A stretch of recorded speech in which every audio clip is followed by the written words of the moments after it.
तो आपका बेटा आपका भाई ये वादा करता है और ये वचन देता है कि काराकाट लोकसभा क्षेत्र में जो भी विकास का काम रुका हुआ है, अगर आपने पवन को विजयी बना दिया तो जो भी विकास का काम रुका हुआ है उसको पवन सिंह पूरा करेगा। आप सबका साथ जिसके साथ हो ओकरा के ऊपर आदित कर पाई हो दिया हो भैया। आपका बेटा आपका भाई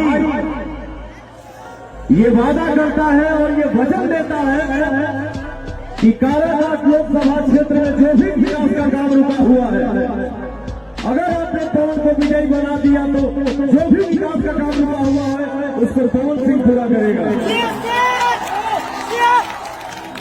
और वो भी एक नेता बन के नहीं, मेरा दिली इच्छा ये है कि काराकाट की जनता सांसद बनेगी। पवन सिंह को सिर्फ और सिर्फ आपका बेटा और भाई बनना है। जिस लड़के के ऊपर उसके मां का आशीर्वाद हो, मुझे लगता है कि उस लड़के को विजय होने से कोई रोक नहीं सकता है। और आप सबका साथ जिसके साथ हो ओकरा के ऊपर आदित कर पाई हो दिया हो भैया।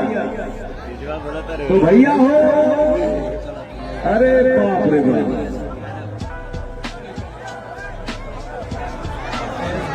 मैं सिर्फ यही कहूंगा कि पवनवा आपसे यही आएगा कि सांसद आप लोग हैं, आप सब हैं। मैं